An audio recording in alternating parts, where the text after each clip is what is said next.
Okay folks, buckle up because we're about to dive into some serious history. Don't worry, I'm not talking about boring textbook stuff, we're talking about the Federalist Papers, a collection of essays written by some really smart dudes back in the 1780s. These guys were basically the influencers of their time, trying to convince Americans to adopt the newly drafted Constitution.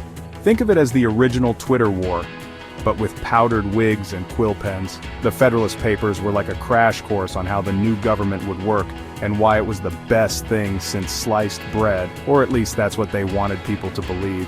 They were trying to sell this whole United States thing, and let me tell you, it was a tough sell. People were skeptical, and rightfully so.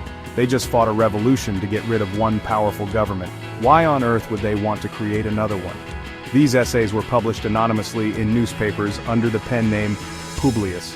Why so secretive? Well, imagine trying to convince your friends to try a new restaurant by saying, "Hey, this place owned by my brother-in-law is totally awesome." Yeah, not very convincing. So, these guys used a fake name to make their arguments seem more objective. Sneaky, right?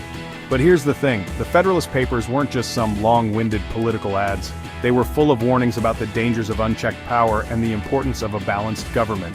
They knew that even the best intentions could go sideways, and they wanted to make sure the new nation didn't turn into a dumpster fire, and trust me, they had some pretty strong opinions on how to avoid that.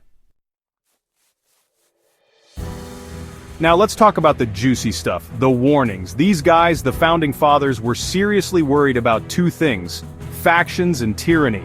And no, I'm not talking about some new superhero movie. Factions in their minds were like those annoying cliques in high school, but with the power to mess up the whole country. They were afraid that groups with different interests would constantly be at each other's throats, making it impossible to get anything done. Imagine Congress trying to agree on a budget while wearing Team Edward and Team Jacob t-shirts. Yeah, not pretty. And then there's tyranny, which is basically a fancy word for dictatorship. They knew that power corrupts, and they didn't want one person or group to have all the power. Remember King George? Yeah, they weren't too keen on repeating that whole mess. They wanted a government where power was divided, where everyone had a say, and where no one could become too powerful. Think of it like a three-legged race. Everyone has to work together or they'll all fall flat on their faces. So, who were these wise dudes who wrote the Federalist Papers? Well, the big three were Alexander Hamilton, James Madison, and John Jay. You might recognize Hamilton from the hit Broadway musical, but all three of these guys were like the rock stars of their time. Hamilton, the ambitious one, was all about a strong central government. He wanted a government that could get things done, even if it meant stepping on a few toes. Madison, the thoughtful one, was more cautious about giving the government too much power. He worried about the tyranny of the majority and wanted to make sure individual rights were protected. And then there's Jay, who, let's be honest, is kind of like the Ringo Starr of the group. He wrote a few essays, but he's mostly known for being friends with the other two. These guys didn't always agree, which is probably why they wrote the essays anonymously in the first place. Can you imagine the arguments they must have had? "No, Alexander, we can't just have the government control everything, but James, we need a strong government to protect our interests." It probably sounded like a heated debate on cable news, but with better vocabulary. Despite their differences, they all agreed on one thing: the dangers of unchecked power. They knew that a government without safeguards was like a car without brakes, headed straight for a disaster, and they were determined to prevent that from happening. You might be thinking, John, this is all very interesting, but what does it have to do with me? Well, my friend, the warnings in the Federalist Papers are more relevant today than ever.